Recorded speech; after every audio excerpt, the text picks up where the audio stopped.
Comment ça va-t-il?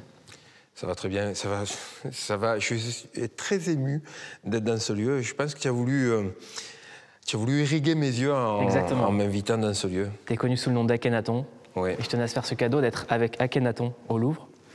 C'est très émouvant. Le musée en lui-même est déjà très émouvant. Et être dans cette salle-là, encore plus. Et pour moi, ça fait du sens parce que quand j'étais jeune journaliste, j'avais 20 ans, il y a 20 ans. Et la première fois qu'on m'a confié le job de rédacteur en chef, c'était pour faire un hors-série dédié à toi.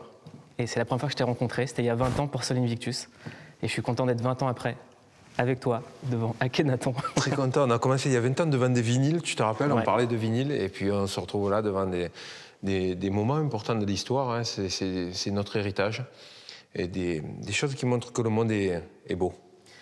La dernière fois qu'on était ici, c'était avec will.i.am devant la Joconde. And now we're just in front of the real Mona Lisa. Et on lui rappelait la phrase de Biggie quand il disait « Je pensais pas que le hip-hop irait si loin ». 20 ans plus tard, 20 ans après notre première rencontre, est-ce que tu pensais que le hip-hop serait allé si loin? Absolument pas. C'est la question qu'on me pose par rapport au concert qu'on a fait au pied des pyramides aussi. On me dit, mais est-ce que tu t'attendais à un moment donné à pouvoir vivre ces rêves-là? Je dis, mais non, c'était des plaisanteries entre nous.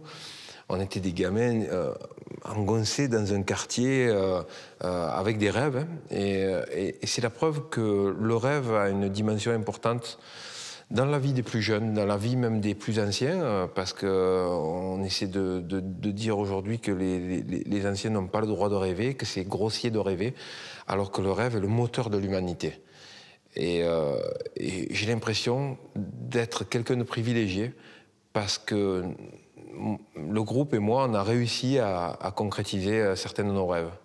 T'as l'impression d'être un survivant, un miraculé ou un héros? J'ai l'impression d'être un survivant. Miraculé, je ne sais pas, parce que le propre du miracle, c'est d'avoir lieu qu'une seule fois, alors qu'une carrière, comme une carrière pour quelqu'un qui fait partie d'un groupe de rap, comme quelqu'un qui fait partie d'un groupe de pop ou de variété, sont des hauts et des bas, des creux et des vagues, des pics et des vallées, c'est le nom d'un titre qu'on vient d'écrire d'ailleurs, et que la survie, c'est savoir traverser les pics et les vallées sans forcément changer de cap, en ayant des certitudes, en défendant ses convictions et en défendant ses certitudes et en maintenant en mire le point d'arrivée qu'on s'est défini. Et je pense qu'on est surtout des chanceux. Parce qu'il faut beaucoup de chance aussi pour réussir dans la musique. Et on a eu la chance de faire des rencontres. Il y a quelqu'un qui était très important pour moi dans mon parcours, qui nous a quittés l'an dernier, qui s'appelle André Harel, qui est la personne qui m'a présenté tout le monde à New York au départ. Et grâce à André, j'ai pu connaître quasiment tous les groupes de la première heure, mes premiers enregistrements, ma première connexion, ma signature dans une filiale de Rush en tant que beatmaker aux États-Unis dans les années 80. Je lui dois. J'ai ce regret-là de ne pas pouvoir aujourd'hui. On se dit toujours que voilà, la vie, on a du temps, pas forcément autant que ça. J'aurais aimé lui dire merci quelques années plus tard. Ce qui est dingue, c'est qu'un Français rappe à Marseille, alors qu'on n'en est même pas encore là à Paris, qui se retrouve à New York, signé avec André Harel. Je pense que c'est le miracle de la radio libre. Qui a été un des plus grands découvreurs de talent du rap américain d'une époque. Ah oui, c'est le mentor de Puff Daddy, même si après... il y a eu une petite embrouille. L'élève s'est un peu disputé avec le affranchi. Je pense que pour la petite histoire, Puff Daddy travaillait pour André Harel. Voilà. Ils se sont embrouillés et Puff Daddy a créé Bad Boy. Exactement. Mais ceci dit, je pense que sans André Harel et sans la réaction du père qui rejette le fils, Puff Daddy n'aurait peut-être pas eu cette énergie-là pour créer ce label qui a du succès. Puff Daddy est encore là aujourd'hui, c'est la preuve qu'il a été à bonne école. Et l'école d'André Harel, il y a eu Puff Daddy, Bad Boy, Babyface, oui. Outkast. Ouais. Enfin, c'est pas rien. Si on descend Outkast, on va jusqu'à Future. Enfin, voilà, Oui, et Outkast a engendré toute une génération de rappeurs qui, pareil, peuvent créditer ce groupe-là pour la manière de rapper aujourd'hui. Ils ont ouvert des voies. Ils ont ouvert surtout une voie qui est empreinte d'ouverture d'esprit. dans le rap parce que déjà, Outkast expérimentait des rencontres musicales qui étaient hérétiques à New York. Donc, je pense qu'ils ont été des révolutionnaires en un sens. Ils ont amené quelque chose de complètement nouveau. Il y a des groupes comme ça qui ont enfoncé des portes. Pareil, beaucoup de gens qui font de la trappe aujourd'hui devraient remercier Bone Thugs and Harmony pour tout l'apport qu'ils ont amené à cette musique.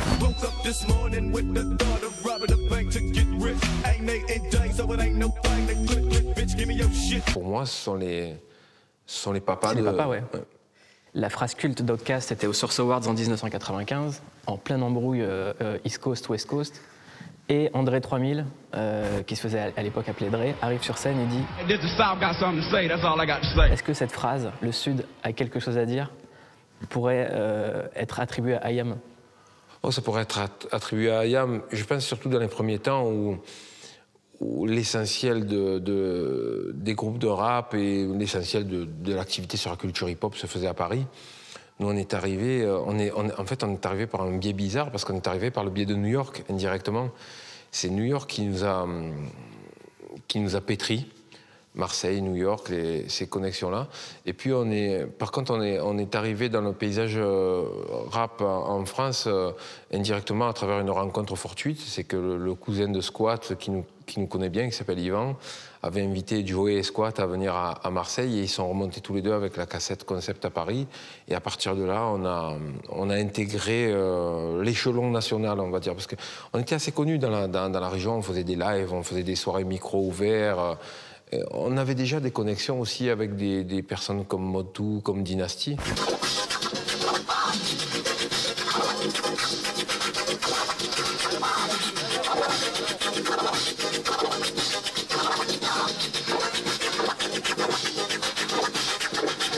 Dynasty se souviendra sûrement d'un concert que j'ai fait seul avec lui à l'époque de B-Boy Stance, ça devait être 88. On avait joué à Toulouse devant des skinheads qui nous jetaient des pièces de 20 centimes dessus. Et on est restés tous les deux sur scène en se prenant des pièces dans la gueule devant une cinquantaine de skinheads qui faisaient le salut hitlérien. C'était super sympa comme soirée. On a souvent raconté une rivalité IAM-NTM. Bon, il y a eu des incidents plus tard, mais à la base, c'est Joey Starr qui donne la cassette. C'est Joey Starr, c'est Squat aussi. Je ne veux pas déformer l'histoire, c'est les deux. Parce qu'en fait, s'il n'y avait pas eu le cousin germain de Mathias, de Squat, il n'y aurait sûrement pas eu de cassette. Donc c'est les deux qui remontent avec à Paris. Mais je pense que la cassette à Benny de La Belle Noire, c'est Joey qui l'a donnée. Donc il y a toujours une rivalité, mais il y a toujours eu aussi une forme de respect mutuel. Après, il y a des incompréhensions, mais comme dans beaucoup de bifs et beaucoup d'oppositions, des gens autour, pas spécialement bien intentionnés, alimentent le feu. Mais le bif a commencé sur une histoire de sample de Marvin Gaye.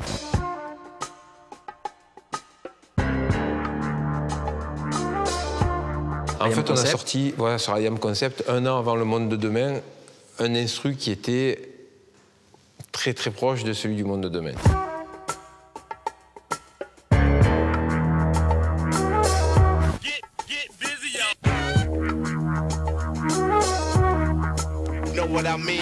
Mais ça n'a pas réellement fait de bif, puisque après ça, on se voyait avec Bruno, avec Didier, je les voyais quand on montait à Paris. Donc c'est pas ça le problème. On va dire que le bif a vraiment commencé à partir de 94, quand des gens plus du milieu journalistique ont rapporté des trucs qu'on aurait dit, mais qu'on n'avait jamais dit. Et puis c'est l'escalade, après c'est les coques. Hein. C'est une histoire quand tu es jeune, tu as envie de monter dessus. Et puis à l'époque, il n'y avait pas les réseaux sociaux, donc la rumeur, elle était plus forte que tout. Nous on n'est jamais rentré dans les... Moi, je rentre jamais dans les histoires de bif, parce que c'est des trucs en public. Tu sais, c'est comme les bagarres de cours d'école. Aujourd'hui, Internet, c'est des bagarres de cours d'école, mais devant 1 million de gens qui t'entourent. Avant, tu te battais à l'école, il y avait 30 gens autour, hop, ça s'arrêtait là. Là, aujourd'hui, les réseaux sociaux, c'est 1 million de personnes qui... Je veux dire, c'est contre-productif, ça ne m'intéresse pas, c'est une perte d'énergie. Et dans ce domaine-là, j'ai rien prouvé. Après, si c'est le domaine de la force ou la violence, j'ai grandi dans ça et c'est pas quelque chose qui m'intéresse. Tu dis dans le livre et dans le morceau, je suis un enfant de la violence, ouais. Je suis un adulte de la paix. Oui, parce que ce que j'ai vu en étant plus jeune, que ce soit à Marseille ou à New York, m'a conduit à épouser un modèle et une vision de la vie complètement différente. Je suis persuadé qu'il n'y a pas d'issue sans amour, sans empathie, sans compréhension mutuelle, sans débat, sans discussion.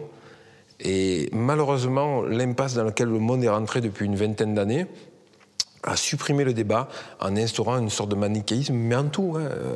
Tu as la télévision, tu sais très bien que la télévision a subi les distorsions que nous avons subies dans le disque au départ. Nous, on a été les premiers à voir les gens du commerce qui ont dit, bon, dépense ça, développement d'artistes, on s'en fout, fais un coup, il ne marche pas, allez hop à la poubelle, on dégage et tout ça.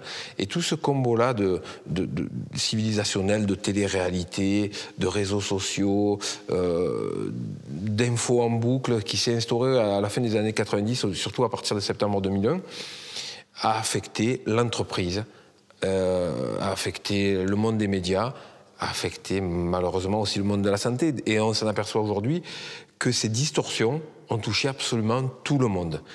Quand c'est l'appétit qui dirige le monde, la création passe au second plan.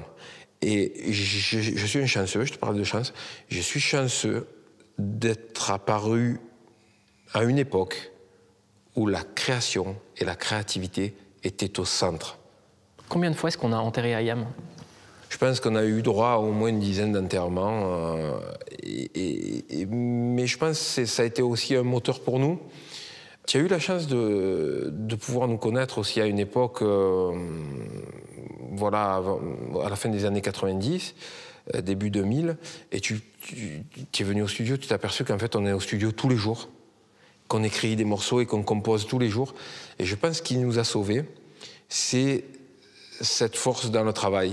Et c'est le fait d'être au quotidien en train d'être au contact avec le rap. C'est-à-dire qu'on n'est pas un groupe de rap qui va faire un succès, qui va gagner des sous et puis qui va promener en voiture, aller à Dubaï, aller faire les trucs.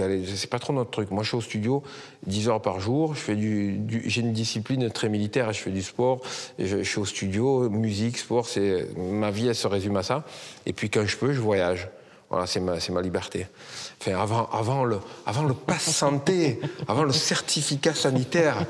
Ça, ce sont des noms typiquement de communicants et d'écoles de commerce. Ça s'appelle passeport vaccinal. Fais ton vaccin, sinon tu ne voyages pas. Tu parles des écoles de commerce et du mal qu'ils ont fait à la musique, les gens qui viennent d'écoles de commerce. Au monde. Moi, j'en ai pas fait, donc j'ai même pas fait d'école, donc ça va. Moi, j'ai mon fils qui est en école de commerce. Mais par contre, il peut me décrire ce qui se profile pour nous à l'avenir, en étant dans l'école. Ça fait pas rêver. Hein. Tout comme moi, je faisais des études scientifiques et tous les gens de ma classe ont poursuivi en médecine. Moi, j'ai arrêté à cause du rap. J'avais des très bonnes notes en sciences nat et la fac de médecine était venue me chercher pour faire la première année en 6 mois. Il y a quelque chose, moi, qui m'a toujours attristé. On parlait des gens qui ont enterré Hayam. Quand on est les pionniers, quand on arrive à être le premier groupe de rap français à faire des numéros 1, vous étiez malgré vous le porte-étendard de cette culture par rapport au grand public, par rapport aux médias mainstream, par rapport à la presse musicale qui était à l'époque composée de gens du rock. Donc c'est un univers totalement différent. Et souvent, ceux qui vous ont enterré venaient de notre culture. Oui, c'est terrible. C'est particulier aussi à la France où la discussion sur le banc de touche est plus importante que la partie qui se déroule. Mais ça fait quoi de se faire descendre par ceux qu'on a défendus ? Je pense que ça a été des grosses déceptions pour nous. C'est-à-dire que quand on partait, pour nous, le rap, il partait à la guerre. Parce qu'on est arrivé dans une époque où le rap n'était rien, il était dénigré. Et c'était le rap versus le monde. Et donc on est arrivé avec cette attitude offensive. J'aurais jamais imaginé que peu d'années après, les tirs viendraient du dos. Et donc ça a été très compliqué. Et par contre, on a maintenu le cap. Et maintenant, le fait d'accéder à un statut où il y a vraiment du respect des salles pleines, du public, et puis un respect de la nouvelle génération, même s'ils font un rap complètement différent, ils respectent le fait qu'on n'ait pas dévié, qu'on n'ait pas basculé dans la surenchère, qu'on n'ait pas changé d'orientation dans notre musique. On continue à faire du rap. Après, notre rap est fait d'ouverture. Dans mes Tech et Maths, quand je chantais à l'époque, c'était hérétique. Nous avons subi la loi des visages pâles, car Matt est le métèque pour 10 balles. Accomplit les tâches et les travaux les plus sales, car Matt est le métèque. Mon Dieu, il chante des notes et tout. C'était hérétique. Pourtant, on a toujours fait ces choses-là. On a commencé dès 90 à faire l'ouverture des concerts pour James Brown. On a fait des morceaux avec Rufus Thomas, des grands noms de la soul. Et maintenant, des mots comme underground ou puriste, c'est carrément des insultes. Ah, c'est une insulte. Ça veut dire que tu es dans ton placard. Nous, on estime faire toujours une forme de rap, le rap orthodoxe, mais qui est une grande aujourd'hui. On fait un rap qui était mainstream dans les années 90, mais qui est devenu underground maintenant. Mais il n'y a pas de souci à ça.